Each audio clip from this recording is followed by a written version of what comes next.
Her history and alarming connections are mostly unknown to the American people.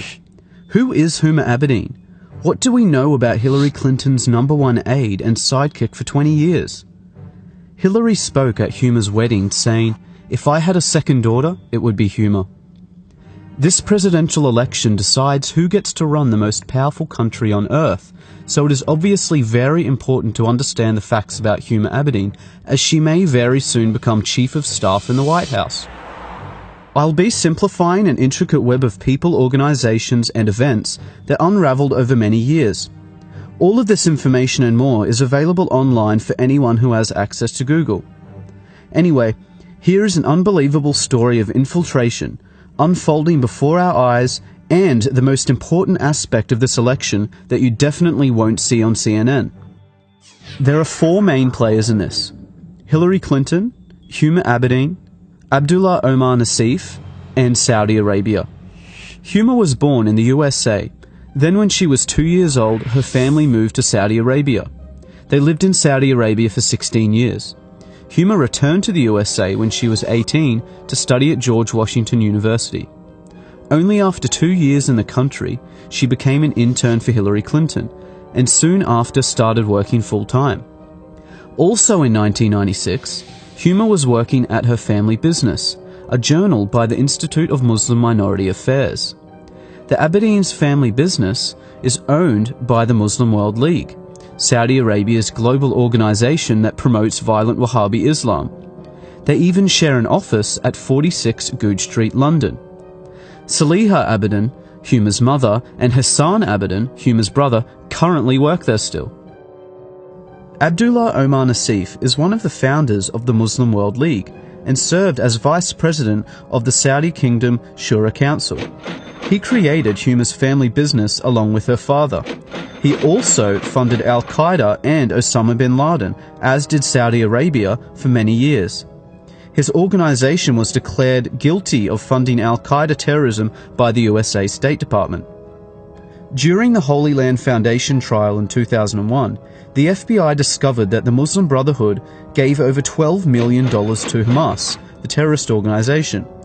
They also found the secret 18-page plan for the Muslim Brotherhood, which explains that their work in America is a kind of grand jihad in eliminating and destroying Western civilization from within. This document is available online in full. One of the many listed organizations within the Muslim Brotherhood was the Muslim Students Association, which Huma was an executive board member on for 3 years. Only 2 years after Huma left, Anwar al-Awlaki, the Al-Qaeda member and preacher to 9/11 hijackers, became chaplain of the same Muslim Students Association that Huma was a part of. To make things worse, Huma's mother, Saliha Abedin, is a leading member of the Muslim Sisterhood, the women's division of the Muslim Brotherhood. All of these organizations share the same goal and tell us repeatedly in plain English.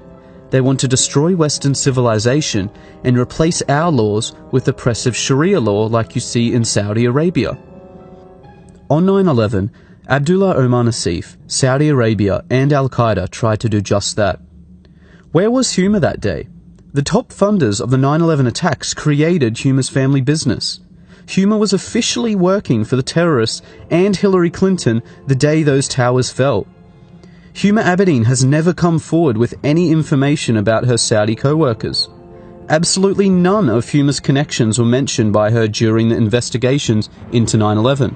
She has made no mention of her relationship to Abdullah Omar Nassif, the Muslim World League, Muslim Brotherhood, or her current status at her family business, which could be of unimaginable assistance to the FBI and the CIA.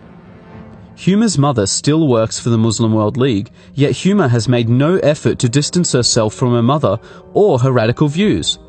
Saliha Abedin is a leading Sharia activist who has, for example, published a book called Women in Islam that claims secular man-made laws enslave women.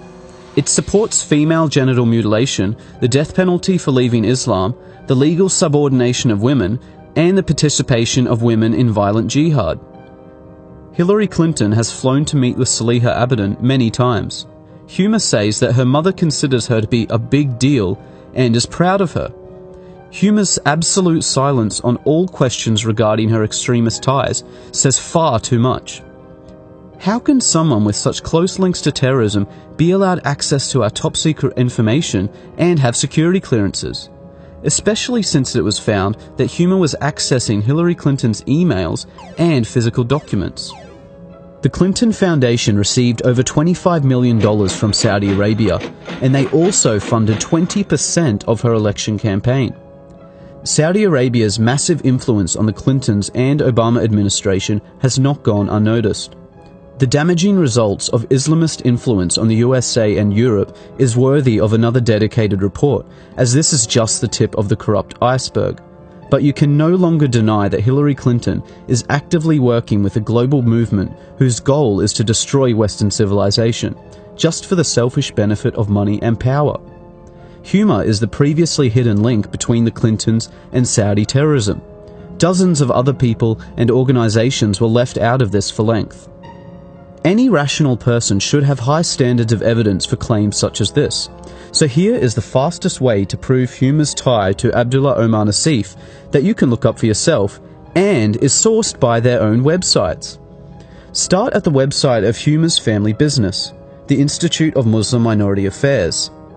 See that Huma's mother, Saliha, and Huma's brother, Hassan, currently manage this company. Now go to the website for the Muslim World League, owned by Saudi Arabia and Abdullah Omar Nassif.